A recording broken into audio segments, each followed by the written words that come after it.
Roma, año 12 después de Cristo.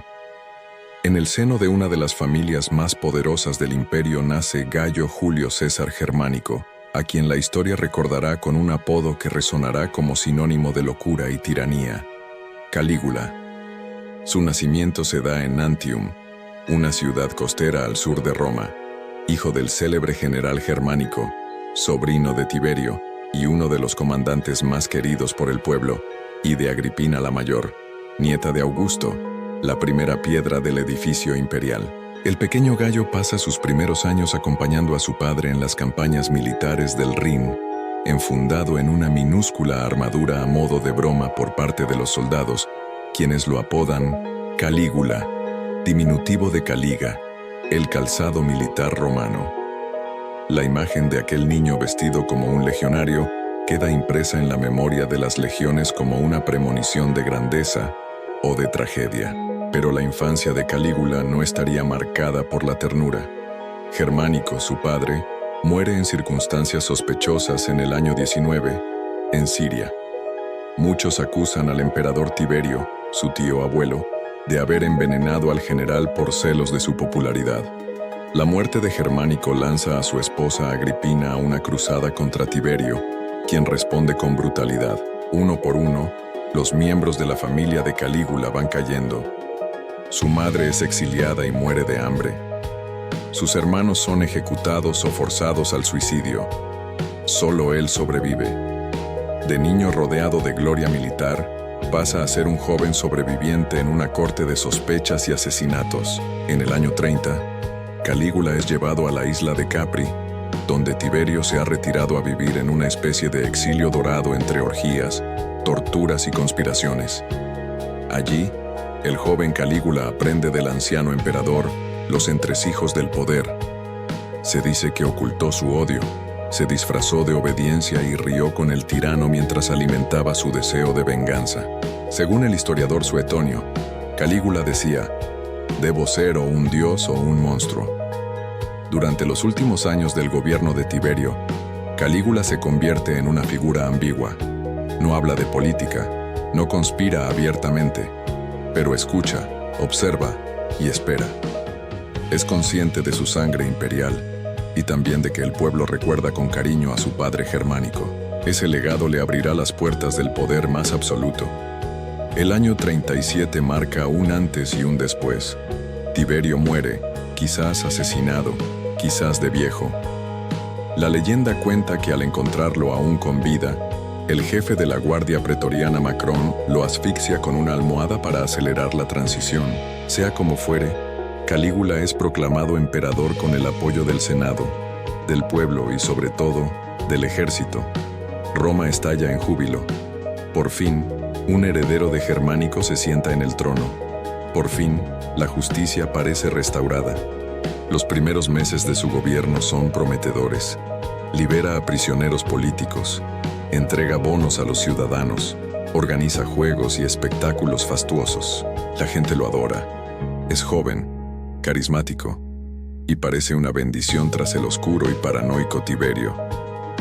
Pero todo esto es solo el preludio de una de las transformaciones más inquietantes de la historia de Roma.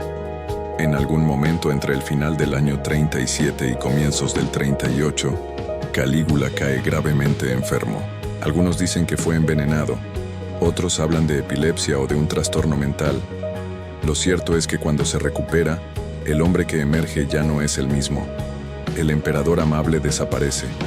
En su lugar, aparece un ser impredecible, cruel y delirante. Es aquí donde comienza la verdadera historia del monstruo. Roma despertó una mañana con un emperador diferente. No había señales físicas evidentes, pero algo dentro de Gayo Julio César Germánico, ahora Calígula, se había quebrado. Tras superar aquella enfermedad misteriosa que casi le arrebata la vida, su personalidad comenzó a mutar con una velocidad desconcertante.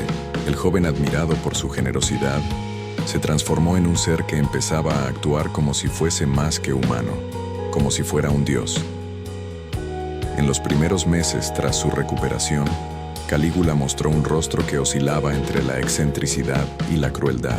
Comenzó a vestir túnicas doradas, A veces se presentaba en el Senado disfrazado de Baco, Apolo o Júpiter, e incluso erigió estatuas de sí mismo en templos donde solo los dioses podían ser venerados.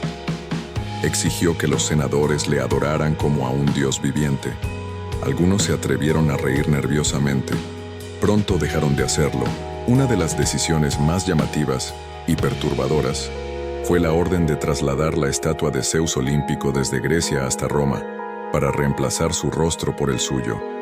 La operación fue tan costosa y logísticamente compleja que nunca se llevó a cabo, pero el solo hecho de intentarlo bastó para convencer a todos de que Calígula no jugaba con la razón. En el plano político, su actitud era de desprecio absoluto hacia las instituciones republicanas. Acusaba abiertamente a los senadores de hipocresía y sumisión. En una ocasión, se dice que señaló a su caballo Incitatus y declaró que lo haría cónsul. Como burla cruel hacia la obediencia servil del Senado, mandó construir un establo de mármol para el animal, con collares de piedras preciosas y una mesa de marfil para sus comidas. Pero más allá del teatro, el terror comenzó a instalarse en Roma. Calígula implantó un régimen de miedo y vigilancia. Espías infiltrados en las casas patricias llevaban al emperador noticias de cualquier murmullo en su contra. Bastaba una palabra malinterpretada para que un ciudadano desapareciera, a menudo ejecutado sin juicio. Los confiscamientos de propiedades se convirtieron en una fuente constante de ingresos imperiales. Nadie estaba a salvo. Patricios, senadores, caballeros, todos podían caer víctimas del capricho imperial. En lo personal, su vida amorosa también se volvió tema de escándalo. Calígula se casó al menos 4 veces, pero trató a sus esposas como juguetes intercambiables. La más famosa de ellas fue Milonia Cesonia, a quien desposó estando ya embarazada. Se decía que paseaba con ella desnuda por el palacio, orgulloso de su lujuria y poder. Además, circulaban rumores sobre relaciones incestuosas con sus hermanas, especialmente con Drusila, a quien amaba de forma posesiva y enfermiza. La muerte de Drusila, en el año 38, marcó otro punto de inflexión. Calígula cayó en un duelo público exagerado, paralizó las actividades del imperio, organizó funerales fastuosos y decretó el luto general. Pero lo más inquietante fue que la deificó como diosa y comenzó a hablar con ella, como si aún estuviera viva. Algunos relatos afirman que la nombró Venus y que le ofrecía sacrificios diarios. Mientras tanto, su relación con el pueblo comenzó a desgastarse. Si bien los primeros meses de su gobierno habían sido generosos, ahora exigía tributos imposibles, inventaba nuevos impuestos absurdos, como uno sobre el uso de peinados y otro por los juicios celebrados en los tribunales, y saqueaba templos para financiar sus caprichos. El Coliseo aún no existía, pero Calígula organizaba espectáculos colosales en el Circo Máximo, donde gastaba fortunas en escenografías acuáticas, bestias exóticas y gladiadores. En una ocasión, cuando el tesoro imperial se vació, mandó ejecutar a varios ciudadanos ricos y se apropió de sus bienes con la excusa de conspiración. Un episodio particularmente revelador ocurrió durante su supuesto viaje de conquista a Germania. En lugar de cruzar el Rin, Calígula ordenó a sus soldados recolectar conchas en la costa del Canal de la Mancha. Declaró que era botín de guerra contra el océano y que había vencido a Neptuno. Luego regresó triunfalmente a Roma, donde celebró su victoria con desfiles absurdos. Todo esto ocurría en un lapso vertiginoso, entre los años 38 y 39. El imperio empezaba a tambalearse ante la evidencia de que su emperador no gobernaba con sensatez, sino con delirios megalómanos. Pero aún había más. Calígula no se conformaba con gobernar Roma, soñaba con algo más vasto. Quería convertirse en la única autoridad moral, religiosa, política y militar del mundo conocido. Y estaba dispuesto a arrasar todo lo que se interpusiera en su camino. La locura de Calígula, que en un principio había parecido un exabrupto pasajero o una excentricidad imperial, se volvió el principio rector de su gobierno. A medida que avanzaba el año 39, Roma se encontraba completamente sometida a los caprichos de un solo hombre, un emperador que ya no distinguía entre el mundo real y su delirio personal de divinidad absoluta. Calígula se autonombró Dominus et Deus, Señor y Dios. Ya no bastaba con ser un César, ni siquiera con ser un hijo de los dioses. Quería ser venerado como un dios viviente. Se construyeron altares en su honor y exigía que todos le rindieran culto postrándose ante él. No hacerlo era considerado traición. Muchos romanos, incluso senadores, se veían forzados a sacrificar animales en su nombre, como si de Júpiter o Marte se tratara. El emperador cruzaba los salones del palacio con una mirada febril, como si caminara entre mortales indignos de su presencia. A menudo se hablaba a sí mismo en voz alta, creyendo que dialogaba con los dioses del panteón romano, o peor aún, que él mismo los había superado. En este periodo, su paranoia se convirtió en violencia activa. Comenzó a ver enemigos en todas partes. Mandó ejecutar a decenas de senadores bajo cargos ridículos. Algunos fueron acusados de soñar con su muerte, lo que bastaba como evidencia para la pena capital. Otros simplemente caían por sus riquezas o por haber mirado al emperador de forma inadecuada. Las torturas eran públicas, los cuerpos colgaban en el Palatino, y las calles de Roma estaban plagadas de rumores, temor y silencio. Calígula también desarrolló una obsesión con la humillación pública. Obligaba a senadores y nobles a correr desnudos en fiestas privadas, a bailar o actuar para su diversión. Se complacía en destruir el prestigio de los demás para reafirmar el suyo. La dignidad era una amenaza para su autoridad, y la mejor forma de neutralizarla era con el ridículo. Una de sus acciones más insensatas y simbólicas ocurrió cuando mandó construir un puente flotante entre Baiae y Puteoli, de más de 3 millas romanas de largo, usando cientos de barcos amarrados unos a otros. Todo con el propósito de montar un espectáculo privado en el que él, vestido con la coraza de Alejandro Magno, cruzaría a caballo proclamando que había superado la hazaña del gran conquistador. El evento costó una fortuna y causó un caos logístico, pero para Calígula fue una prueba de su poder sobre la naturaleza y la historia. A nivel internacional, su relación con las provincias del imperio comenzó a deteriorarse. En Judea, por ejemplo, causó un escándalo al ordenar la instalación de una estatua suya en el Templo de Jerusalén, lo que habría provocado una guerra religiosa, si no fuera porque Petronio, el gobernador de Siria, retrasó la orden hasta que el emperador olvidara el asunto. Fue una de las pocas veces en que alguien desafió su voluntad y vivió para contarlo. La administración del imperio era caótica. Las finanzas estaban al borde del colapso debido a su despilfarro en juegos, fiestas, monumentos y regalos a favoritos. Para cubrir los costos, Calígula recurrió a extorsiones sistemáticas. Inventaba testamentos falsos para quedarse con las herencias de ciudadanos ricos. Subastaba los muebles del palacio. Reabrió las casas de apuestas públicas y llegó incluso a prostituir a miembros de la aristocracia romana dentro del mismo palacio imperial, cobrando la entrada como si fuese un espectáculo. Su vida sexual y personal se convirtió en una orgía de abusos. Además de su ya conocida relación con su hermana Drusila, se rumoreaba que también tenía encuentros forzados con Livila y Agripina la menor, sus otras 2 hermanas. Una vez, durante una cena, tomó de la mano a la esposa de un senador y desapareció con ella en sus aposentos, para luego regresar y describir ante todos lo que había hecho con ella. Nadie se atrevía a reaccionar. En el año 40, Roma entera era una ciudad doblegada. El Senado había perdido todo poder efectivo. El ejército obedecía solo por tradición, pero la moral estaba baja. El pueblo, que una vez lo aclamó como heredero del amado germánico, ahora susurraba oraciones a los dioses pidiendo su caída. Sin embargo, el terror era demasiado profundo. Nadie sabía si las paredes escuchaban. Nadie sabía quién sería el siguiente. Calígula, por su parte, comenzó a hablar de trasladar la capital del imperio a Alejandría, en Egipto, donde se sentía más comprendido como divinidad. Veía a Roma como una ciudad corrupta y decadente que no lo merecía.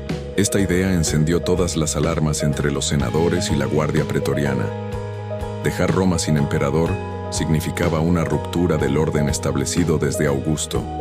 Ese pensamiento, ese impulso de alejarse del corazón del imperio, sería uno de los últimos movimientos que precipitarían el desenlace. Porque en las sombras, la conspiración ya comenzaba a tejerse. El año 40 del siglo I marcó el punto más crítico del reinado de Calígula. Lo que empezó como un gobierno joven y prometedor se había transformado en una pesadilla delirante, sostenida por el terror, la humillación y el derrumbe de todas las normas. Roma, antigua dueña del mundo, vivía bajo el yugo de un emperador que no se reconocía como humano, sino como una deidad absoluta e irrefutable. Calígula ya no buscaba legitimidad en el Senado, ni en las viejas tradiciones republicanas. Solo aceptaba como válidos sus propios deseos. La ley era él, la moral, él, el centro del universo, él. Todo orbitaba en torno a su figura, pero mientras más alto se elevaba en su imaginación, más solo se encontraba en la realidad. La nobleza lo odiaba, el pueblo lo temía, el ejército murmuraba. La tensión era insostenible. En los palacios del Palatino, los muros estaban impregnados de miedo. A diario se veían desfilar carros fúnebres con los restos de algún noble ejecutado por traición, irrespeto o mala actitud. Calígula, con su risa histérica, se paseaba entre cadáveres y estatuas suyas, como si estuviese caminando por los campos elíseos. Durante este tiempo, Calígula llegó a extremos de crueldad que asombraban incluso a sus enemigos. Se divertía obligando a los padres a presenciar la ejecución de sus hijos, o viceversa.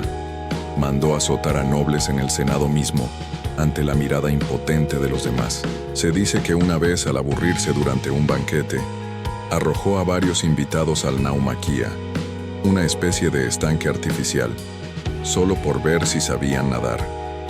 Muchos no lo lograron, pero la gota que colmó la paciencia de las élites fue su obsesión con trasladar la sede imperial a Alejandría, Egipto. Allí donde los faraones eran dioses vivientes, Calígula creía que podría ser venerado sin restricciones. Además, le fascinaban los cultos mistéricos y la fusión greco-egipcia de divinidad y poder. Para los senadores, esta idea era una traición. Sacar al emperador de Roma significaba entregar el corazón del imperio a las provincias y poner en riesgo toda la estructura de mando y control construida durante décadas. En paralelo, Casio Querea, un tribuno de la guardia pretoriana, empezó a formar una red de conspiradores. Querea, veterano de campañas militares y hombre de honor, había sido humillado muchas veces por Calígula, quien se burlaba de su voz y lo trataba como a una caricatura. El emperador solía darle contraseñas absurdas como Afrodita o Venus antes de sus turnos de guardia. Pero la verdadera afrenta no era el insulto, sino el peligro que Calígula representaba para la estabilidad del imperio. Querea entendió lo que muchos ya murmuraban en secreto: Roma debía ser salvada. Los conspiradores incluyeron a oficiales pretorianos, miembros del Senado y algunos sirvientes del palacio que ya no soportaban los abusos. Durante semanas la trama se tejió con cuidado. Los pasos del emperador eran impredecibles y su vigilancia extrema. Solo habría una oportunidad. El día elegido fue el 24 de enero del año 41. Calígula tenía previsto asistir a una serie de juegos en el Palacio de los Espectáculos del Monte Palatino. Ese día, caminó con la arrogancia habitual, rodeado de su séquito. Estaba de buen humor.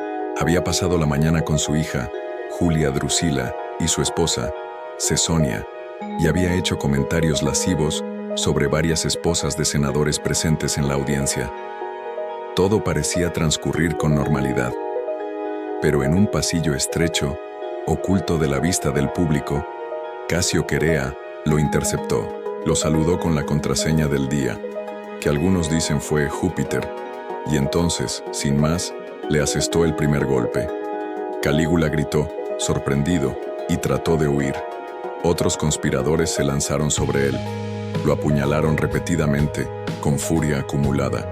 Se dice que recibió más de 30 puñaladas. Nadie quería arriesgarse a que sobreviviera. Nadie quería que el dios volviera. Su cuerpo quedó tirado en el suelo de mármol, cubierto de sangre. Cesonia y su hija, que estaban cerca, también fueron ejecutadas poco después.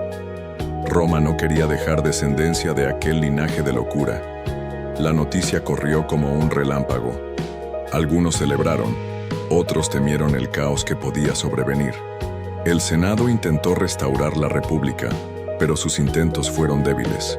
El pueblo, aún atemorizado, no sabía a quién apoyar. Pero mientras la ciudad hervía de rumores, intrigas y miedo, en los rincones del palacio, un hombre había sido encontrado escondido tras una cortina. Claudio, el tío cojo y tartamudo de Calígula, considerado un bufón de la familia. Los pretorianos, sabiendo que el imperio no podía quedar sin figura imperial, lo proclamaron emperador ese mismo día. Así terminaba el reinado de Calígula, no con una guerra ni con una revuelta, sino con el acero de sus propios guardianes. Roma respiraba aliviada, pero la huella del emperador loco permanecería por siglos. Su muerte no cerraba una herida, solo marcaba el final de un capítulo sangriento y el inicio de un nuevo y frágil equilibrio. Cuando el cuerpo de Calígula fue recogido del suelo de mármol, aún tibio, aún bañado en sangre, el imperio romano se encontraba suspendido entre el estupor y el alivio. El tirano había caído, pero ¿qué quedaba de Roma tras casi 4 años de su delirio imperial? Su cadáver, ignorado durante horas, fue finalmente enterrado en secreto por algunos pocos leales que aún temían represalias divinas. Fue sepultado en los jardines de Lamia, bajo la oscuridad de la noche, y su tumba fue ocultada durante años. Incluso muerto, Calígula generaba miedo. Circularon rumores de que su fantasma vagaba por el Palatino, que se oían gritos y carcajadas en las noches, y que las estatuas del palacio lloraban sangre. Los romanos, supersticiosos como pocos, creían que asesinar a un dios con cuerpo humano había desatado una maldición. El Senado, animado por su desaparición, intentó resucitar la República, pero la ilusión duró apenas unas horas.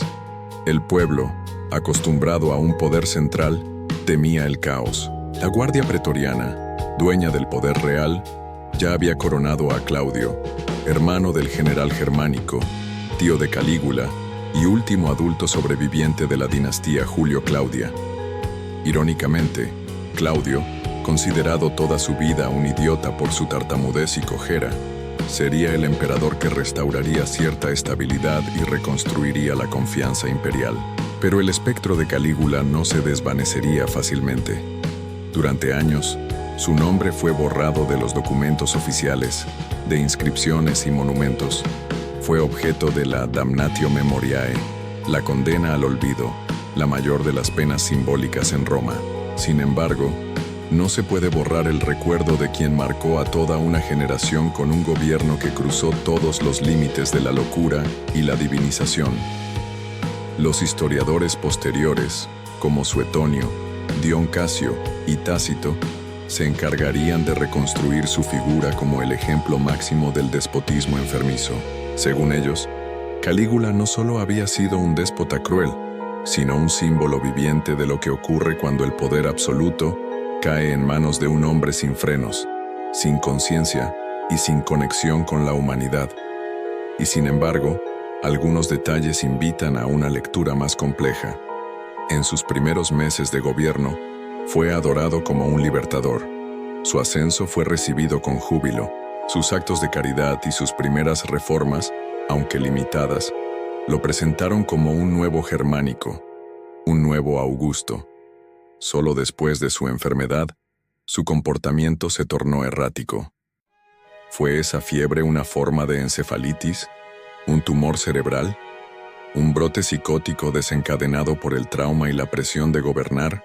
Los estudiosos modernos debaten estas posibilidades. Algunos lo ven como un enfermo mental, otros como un sociópata. Todos coinciden en que Calígula fue más que un simple loco. Fue el producto de una maquinaria imperial que no permitía oposición, que convertía a los dioses en hombres y a los hombres en sombras. Lo cierto es que el daño que infligió a la estructura del Estado fue profundo. Redujo el poder del Senado a una broma sangrienta, degradó la imagen del emperador ante el pueblo, destrozó relaciones diplomáticas con provincias clave y, sobre todo, instauró una atmósfera de terror que ni su muerte logró disipar del todo. El gobierno de Claudio se vería constantemente obligado a lidiar con los restos de aquella tormenta, desde reformas institucionales hasta purgas de funcionarios corruptos o leales al régimen anterior. Pero hay algo más, algo que ni el Senado ni la historia oficial pudieron controlar: la fascinación. Calígula, el pequeño soldado que alguna vez marchó con su padre Germánico, fue desde entonces una figura recurrente del imaginario romano. Para algunos, una advertencia, para otros, una leyenda. Su figura fue adaptada, deformada, exagerada y reinterpretada a lo largo de los siglos, en esculturas ocultas, en obras de teatro, en novelas, en óperas y en el pensamiento político como la encarnación del tirano absoluto. En muchos sentidos, su caída marcó la línea divisoria entre los emperadores que aspiraban a la divinidad simbólica y aquellos que se atrevían a declararla en vida. Calígula no fue el primero en ser llamado Dios, pero sí fue el primero en obligar a Roma a actuar como si realmente lo fuera. Así terminó su historia.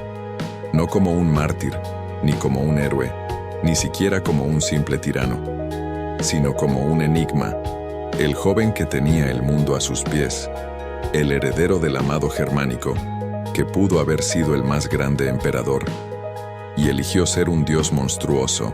Roma jamás lo olvidó, porque hay fantasmas que no se pueden enterrar,